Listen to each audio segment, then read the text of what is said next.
how he fits that bill. And with the Ignite, though, seems there's going to be Unsealed Spellbook coming through, also from the Orin, much like we saw in the first series with the Ignite. There's some kill pressure, but anyone who's played solo queue, especially in Korea, knows you don't get that gank right, a 1v2 double kill is possible for an Alawi.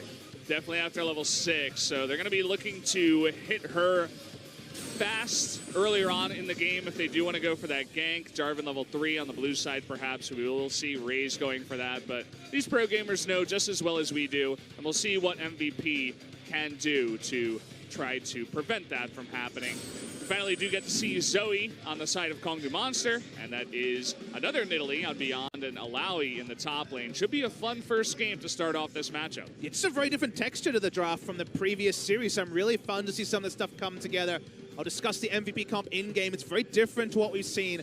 Not a traditional one, but that's kind of the MVP way. I want this MVP, the one that tries different things. Sometimes it works, sometimes it doesn't, but MVP always fun on the Rift. Yeah, I cannot wait to see what happens, but the first thing you guys are going to see is 2 players taking off their headsets, and you know what that means. It's the pause time. A pause. Pause issue to start off the second match of the night. And, well, at least you get to see Kongdu Monster's outfits there. Their jersey. They do have a lot of patches on Which just probably means a lot of sponsors, right? That's probably a good thing, even if it's not the most attractive team jersey we've seen before. One of the patches is a hospital. That's the one thing I noticed. I'm like, well, they're just getting everybody on board the Kongdu hype train. Cosmetics. Zowie is a monitor brand. Yeah, Nutravail was the last one. I think it was NutraValue. Oh, my apologies. NutraVale sounds like shout out to NutraValue. Whoever that is. Never heard of you, but now people have. They got a cosmetics brand in there. I just need to know, is Nike a shirt sponsor or not? There is a Nike logo, but it's not a patch. So hard to say. We're getting information from production. There's a bit of a sound issue. It's not a skin issue this time. Okay. You're going to have to recap some of the different issues we've had at Spo TV in the past. For sure. We've had a lot of them. I want to see how they present it. Okay, the volume was too loud. That's what the issue was, guys. The volume was too loud. They had to pause. Okay, here we go. Going into game number 1 of Kongdu Monster versus MVP.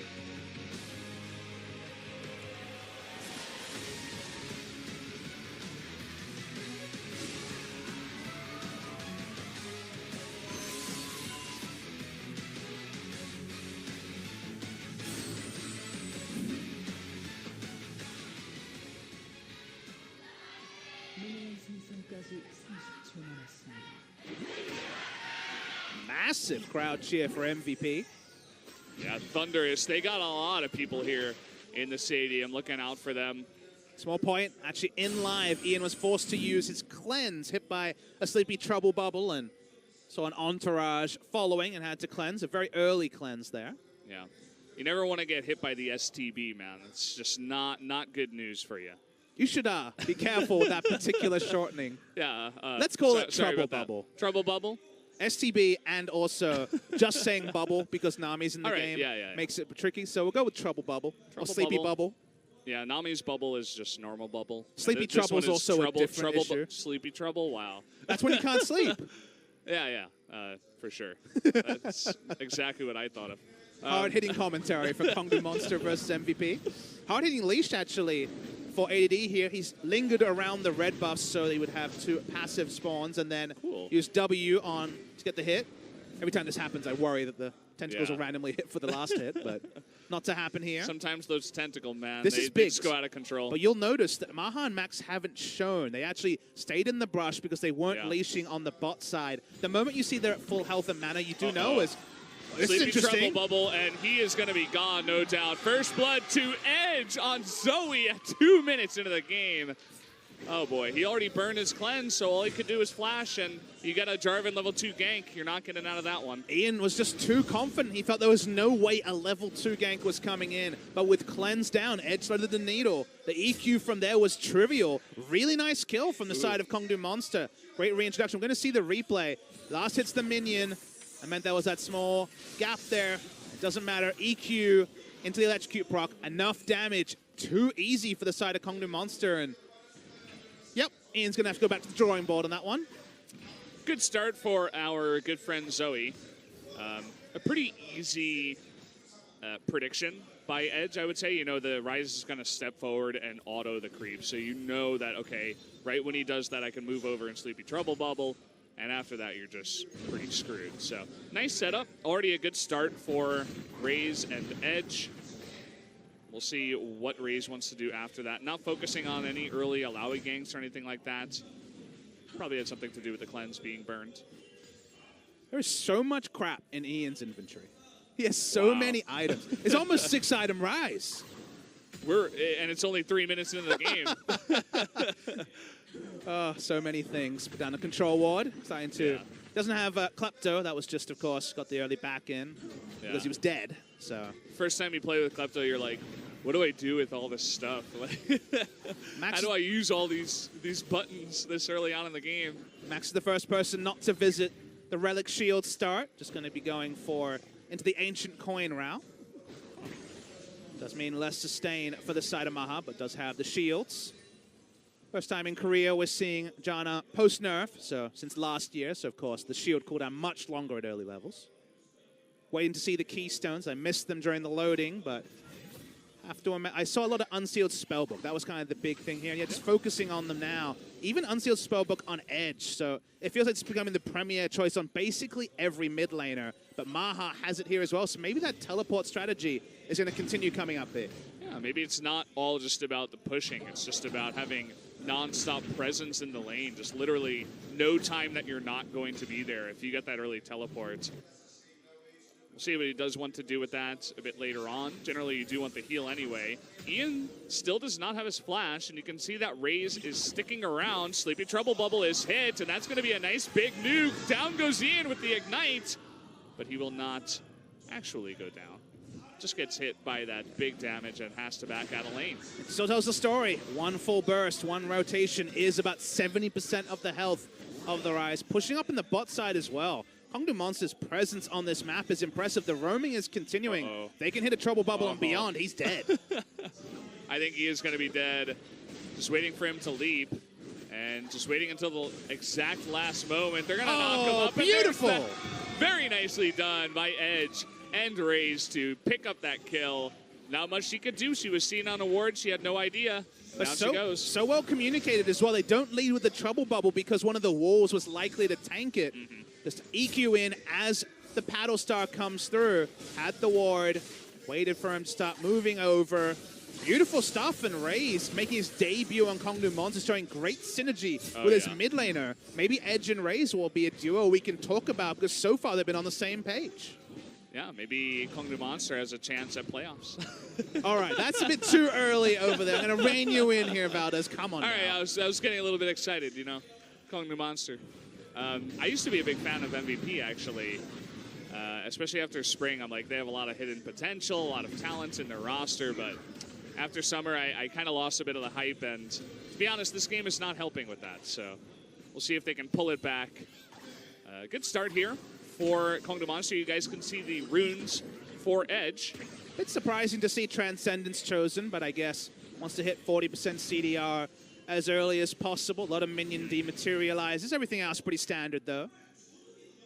What is with this minion dematerializer? Like, everybody is taking it now. After that first series, now we have like 4 people in this game with it. I mean, one thing I think we should zoom out and talk about is, let's talk about a bigger thing. Look at how many people are primary or secondary inspiration tree. Oh, yeah. At the side of Kongdu Monster, it's all 5 members looking down MVP. It's similar story. Max not going into that tree, but everyone else has some sort of inspiration tree going. It just lets you know the free boots, the dematerializers, the stopwatch. The amount of utility seems to outclass things like a little bit more damage on your spells from sorcery or the other trees, and the dominant tree. And it's one of those things where if there's not 2 better options, why not a dematerializer? Especially around level 6, especially in bot lane. If you get that faster level up from the dematerializer killing, say, a cannon minion or a melee minion, that can be big enough to turn a fight. Yeah, it definitely can be, and no doubt we will be seeing some nerfs in the future. If something like this takes over this strongly, then, I mean, it's going to get taken down a notch, no doubt. But speaking of notches to be taken down, Zoe hits another Trouble Bubble forces that cleanse out. It's funny how if you just get hit by that ability, it's like, well, either you cleanse, you flash it, or you're dead, or you're out of lane. So Ian has had a rotten game so far, you have hit to again? say. Yep. Has to use the Zonia's port from just a single trouble bubble. Ian's laning phase has just been appalling. After using cleanse so early, he's been completely just decimated in the mid lane. He's farmed decently, 12 CS behind. It's not great, obviously, but he's died and been forced out of lane multiple times. But now the stopwatch is down. Now extra tools down. He has his flash back up, but he needs that summoner spell cooldown reduction because he's getting completely owned in mid. Yeah. I mean, we saw what the flash does for him in that first gank, right? It gets you just a little bit farther away from the Jarvan who kills you anyway. Speaking of that, exactly. Here we go. Down in the bottom lane, a 4-man gank. Are they going to set it up, though? Looks like the answer is no. At the proto belt there, did Edge, so thought it was the right time. They're not losing anything. Rice not pushing in mid lane. It's last thing he's thinking about is pushing. He's just scared of being ganked once more. Raze and Edge have spent so much of this game just roaming around together, and the only person who's really unhappy is Roach, who has to deal with a pure 1v1 with no jungle attention against an Allow. Yeah, I mean, they're sacrificing help for Roach, but he's Ornn. I mean, he's going to do his job anyway. If he's down half item, not as big of a deal compared to Zoe just demolishing your team. I feel like the team jungle proximity of Kongdu Monster to mid lane is massive as ADD. You were speaking about this. It seems like he doesn't need any help. Roach gets the solo kill in the top lane. Ornn versus Alawi. We'd love to see a replay of that one, Papa. That was out of context. Very surprising. Ornn can do tremendous things. Full-range spear hits from beyond. You need lane presence to make this Nidalee work. Peanut wasn't able, after giving up a death early, to make the Nidalee work earlier, and now Beyond is dealing with roaming lanes in multiple areas from Kongdu Monster, and of all things, his Alawi being solo killed by an Ornn. Let's watch the Reaper. I assume this was turret aggro. 2 turret shots to start this up, and then kill range from half health. Everything hits onto ADD apart from the one ability he flashes, and then he's dead. So that's just a mistake from ADD. You need to know your tower ranges down to the frame because Alawi has so many different ways to draw turret aggro with all the tentacles. Poor play from ADD after poor play earlier from Ian. Yeah. You know, it's the first day of the season. It's the first match of the season for MVP, but turning into a bit of a nightmare first 10 minutes. Yeah, and he even ulted, but there were no tentacles in place. He didn't have the link onto Roach. There was just no DPS that was going to come out, and he's like, oh, crap. And he just tries to flash away, but already the Ornn still had his ultimate available, so what are you going to do? What is that cleaver, though? Very nice first shot in for him, so at least he's able to do a lot of damage and have presence when he returns, but level advantage for Roach. With no jungle attention, Roach is going even. We saw Smeb struggle on Fiora versus this Ornn, and not too much difference here for ADD. But getting him low, looking for that kill here. Gonna try turret dive, or at least consider it. Yeah, he's thinking about it. Ornn has a nice bit of wave clear, so he can get rid of those back ranged minions quite easily. It's gonna force out that back. You can see that he's actually running Ignite teleport at this point. Doesn't need the flash. Can get back in the lane very, very quickly. Still has the ability to fight straight up with the Alawi with the Ignite. There's a reason, guys, why Unsealed Spellbook will just not stay sealed. And we should just talk about another mastery choice that's kind of interesting to discuss here. Guardian Janna is actually taken. It's not Summoner Area, which was the more common choice. Not going to be looking for any W trades, but also extra shielding from that area. Just going for pure tankiness, and obviously early game, shield can be relevant, but usually you think of it on tank support. So going down the tank tree as Janna, not something you see commonly. That's an interesting idea. Putting all of his eggs in the Kog'Maw basket, just, or not Kog'Maw, but Twitch. It's kind of what you want to do with the hyper carry, so taking it a step further. Seems like the farm down in the bottom lane is exactly even. So those guys just farming down with the relic shields and all that good stuff in the bot lane. Not the most exciting bot lane on this patch, guys. The observer isn't really showing it too much as well because we kind of all know that there should be a lot more action in the mid and the jungle and even in top lane at this point. Edge's got so much latitude after all the earlier successful ganks. Now going for another roam down bot lane. Beyond's here as well. He's got that extended through the terrain.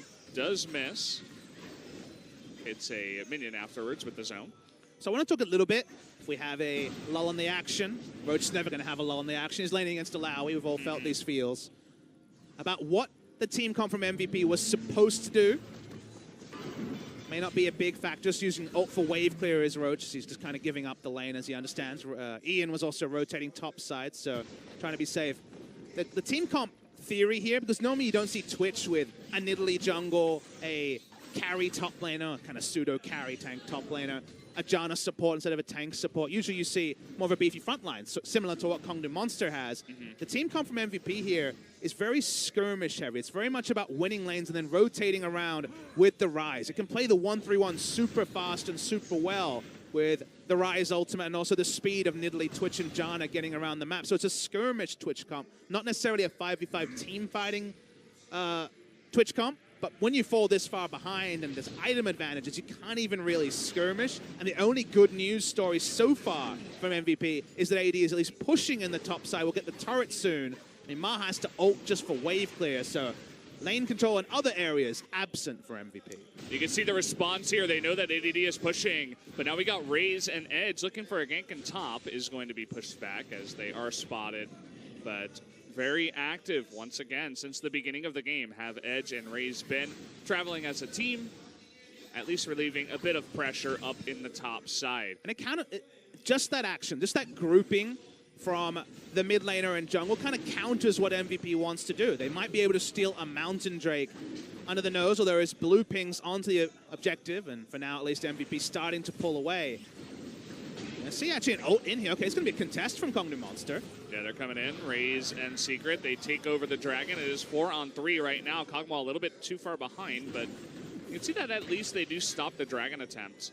But Kongdu Monster not ready to take the fight because Kog'Maw was not with them. And so at least they stopped the Dragon here. Just no free lunches, no free objectives to the side of MVP when Kongdu Monster is winning. But again, the takeaway should be MVP, just like Kingzone in game 1, don't have a comp that can win 5v5 fights, but Kongdu Monster are running the game here. This huge burst comes on to Beyond. If it's the same scenario we're seeing in front of our eyes, all the gold is going on to Kongdu early. They have the team fight outscale as well. You can't make these clever plays with an invisible Twitch or Ryze ulting in because Ryze is dying under his turret half the time. And then the game just scales away from MVP anyway. So Kongdu Monster, with that smart grouping between Raze and Edge, has removed that early skirmish win condition from MVP. And now MVP are happy if they're getting full minion waves onto people in terms of farming. Any more than that, it's kind of impossible. Yeah, the game is slipping away from them quite fast. Another Mountain Drake does get contested, this time taken by Kongdu, as First Blood turret also goes over to Kongdu, just the bottom lane. I saw that Secret did stay with the Kog'Maw, didn't give the full gold away, so they want to get Secret a bit farmed up as well. Wanted to keep him nearby just in case they wanted to go for a dive at the same time. Notable that Maha also has not used his spell book for anything creative, just sitting on the heel for now. He did get the teleport the one time, yeah, and then he switched back, so it's like you get the unsealed spellbook, you teleport once, so you stay even with your enemy, and then you go back to the heal. And yet it still feels worth, right? That's kind of the intriguing thing, is that just the flexibility that it gives. I guess options are the sort of things that Korean teams have always been the best at abusing. Question and passivity is beyond EQ hits. Well, Zoe misses everything, so I guess they'll finish her off a little bit later as the Cataclysm does come down. Now they're looking for Max as well. Sleeping Trouble Bubble is not going to hit onto... Actually, it does. The zone hits Maha in the back. After they take the Janna out, they're going to continue going. Another missed Sleeping Trouble Bubble. And it looks like this time with the teleport coming in from Ryze, they will back off. But that's another 2 kills going over to Kongdu. I mean, Kongdu is basically in a shooting gallery situation, throwing skill shots on Edge. No fear at all of recourse from the side of MVP. I mean, Nidalee's not going to be able to CC anyone. The Ryze is running in the opposite direction. It's going to be another free objective. Sure, ADD is getting farm and eventually going to start taking turrets. But the pace at which the 4 members are abusing the situation means soon there's going to be lanes. It's going to be just like Rascal in the last game where he was fed on Vlad. He could split push on Vlad, but there was never any vision to split push. We're close to that already here, Valdez. May even be farther as this game is scaling out of control. I mean, you could see already Haunting Guy is picked up by Zoe. She's going back. She just picked up Teleport, too, from the item drop. So we're going to take another look at this. Some missed spells onto Beyond. Turns out not really mattering because the Sleepy Turbo Bubble zone hits max anyway. And so it allows them to pick up 2 kills here. Yeah, and the EQ range there. I thought the EQ would not actually hit the Nidalee. Beyond was probably surprised as well. Edge flashing in, looking for more, had an extra flash because of his W passive, of course, but couldn't get any kills from it. It's just a sign of the times. Kongnu Monster can go in with reckless abandon. The allow is a complete non-factor, isn't going to be wanting to be teleporting to one of these fights. Roach is staying higher and higher health in some of these trades. That's also a bit discouraging for the side of MVP. You can see Beyond trying to come down here and make something happen onto the Ornn. Maybe just trying to push him out of lane so they can get some gold onto their team with this turret. But look at Roach. He forces them out with his ultimate. We got a TP coming in now just to force them back even farther. And Beyond just kind of sitting down here wasting his time. I'd like to introduce you to Ornn, where I understand the theory of Illaoi. I've met him, Papa. He's a very nice fellow. Maybe too many times, as Ian has spent, as we said, the majority of this game being zoned away from things, loses his turret here. Ornn has so much ranged farming.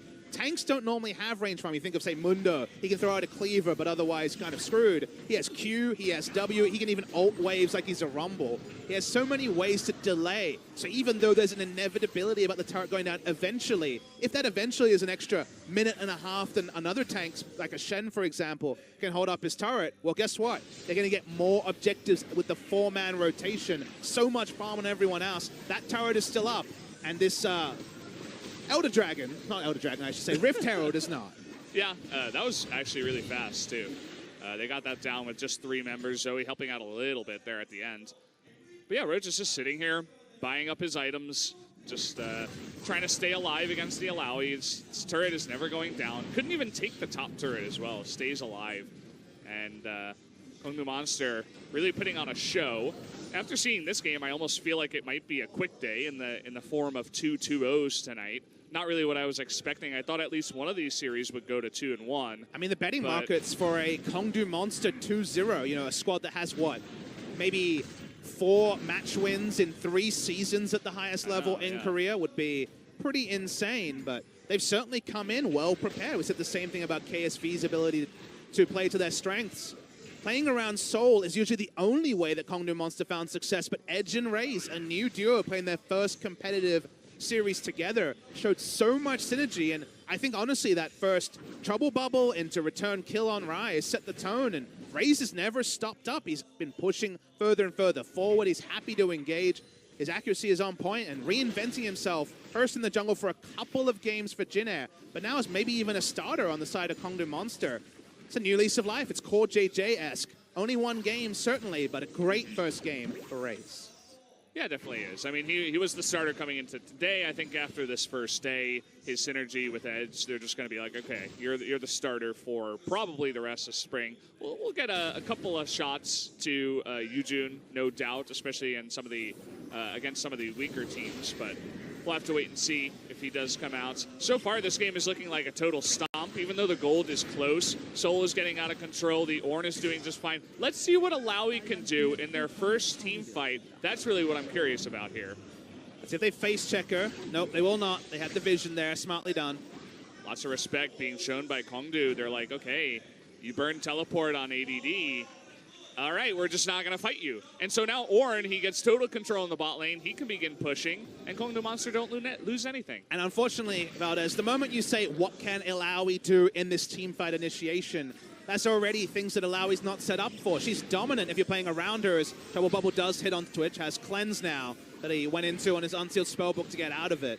It's one of those things where the kid is not set up for team fight. May I reintroduce Ornn, the god of team fights, as an alternative. Oh, he now has teleport advantage. Yeah, he's got flash too. Just gonna set this up. Tries to knock up Maha, but forces that flash out. Now he has joined the team. ADD still awkwardly on the side on that Illaoi. Really not doing anything so far in this game. Even Roach throwing out an ultimate, forcing a flash, forcing everybody back, and helping them get another turret is being more impactful on this game so far.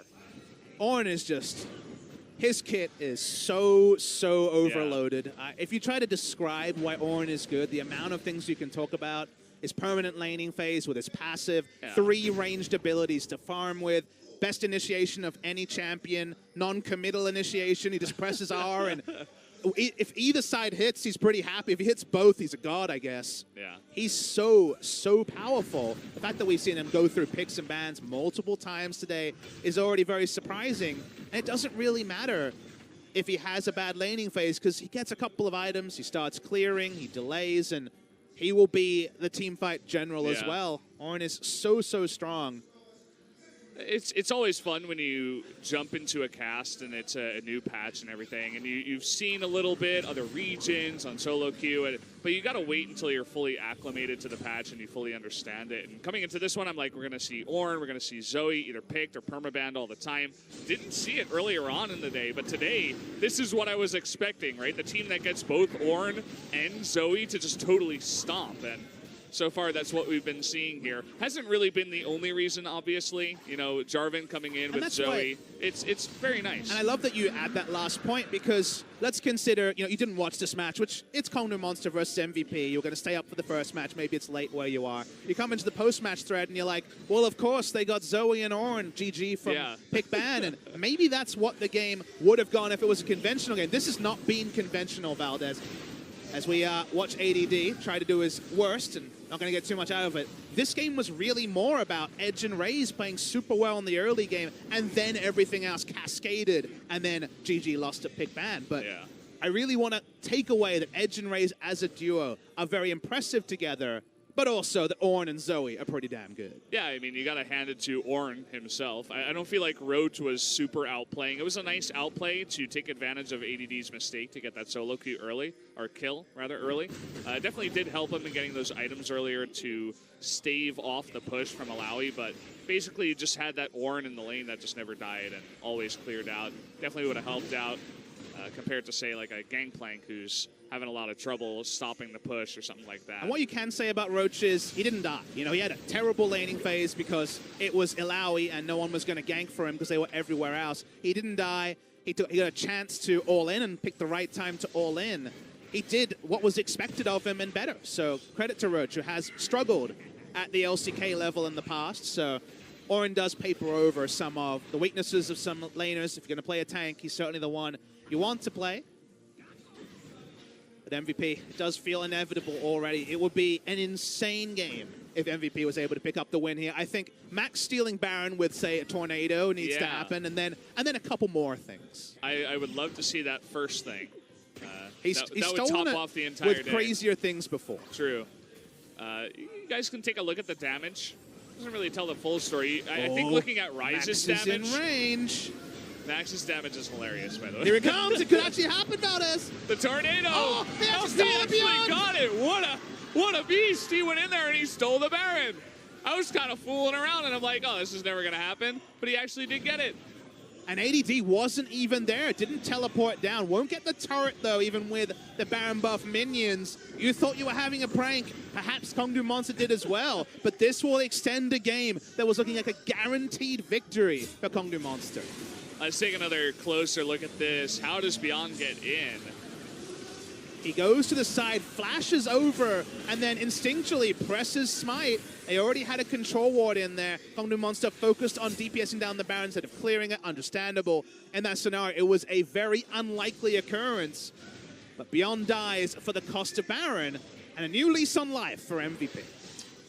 That's pretty huge. I mean, he's down to 0-3, but if they win this game, he would have done his job, right? He had a pretty terrible early game, but stealing the Baron can get a lot of teams back in. So let's see what they can do. ADD is going to begin pushing in with his Baron buff in the bottom lane. A TP coming in, or no, that's actually just a Baron recall out of Janna. Confusing me a little bit there. But Raze coming on over, thinking about a gank in the bottom lane, but ADD will respect that and back off. Sending multiple members into the lane where Ilaoi with Baron buff occurs, because that's the one time where Roach's like, okay, guys, like I was doing my best against Ilaoi, but the Baron buff puts it a bit over the edge. Speaking of edge, able to just take the turret in topside, 50 health. Oh, come on, minions. Come on. They're getting distracted, Valdez. Well, we got some weakened minions. Maybe one more will get close enough. If Edge does not save it. Oh. He's going to save it. He is. Nicely done. MVP were hard 17 done health. by there. They were definitely hard done by. Minions got distracted. A bit like Raze on his smite finger, I guess you could say, around the Baron. Now, this is definitely not the beginning of the end just yet. It is a good moment for MVP. It does allow them to stabilize, get some map pressure. We talked about it in Picks and Bans. Team fight-wise, they're in Struggle Street is bot lane. ADD alone against Roach. Now he's against 3. He is going to get knocked up. Make that 4. Make that 5 as Edge comes in. Guardian Angel can only save you for so long. Although, what the hell? Gets out of there with the warp away, the Realm Warp from Rise. Ian saving his life. AD played that well. He held his flash until after he was rezzed from Guardian Angel. Ian obliged with an ultimate. Great escape there coming through on the side of MVP. Another feel-good moment. Now, they are a good siege comp with the Baron buffs, so turrets in the 5v5 are possible unless one of those bubbles hits. Yeah, Edge hasn't really been too on point with those after the beginning of the game. Trading flash for flash, but here we go now. Orange ultimate hits up 3, and you can see behind the back immediately gets taken out, and the damage coming out from Edge will take out ADD. Ian is alone against 4 other members. It's a double kill for Roach on the Ornn, and so much for feel good out of MVP because they're not feeling pretty good after that team fight. And the team comp is set up for early game skirmishing and then backup siege. Unfortunately, a gold disadvantage when you're sieging means that the engage god himself, Ornn, calls for that forage god. They're going to lose the inhibitor. Still 25 seconds on Ian. They might go for more. They might even go for the end. Roach has his ult again. Of course he does. He's Ornn. What is going on? How low? I didn't realize the cooldown was that low. It is a bit out of control. Yeah, they're going to go for the end here. Not a single kill, not a single tower, and not a single dragon on the side of MVP. This is looking like a perfect game coming out of Kongdu to start off 2018.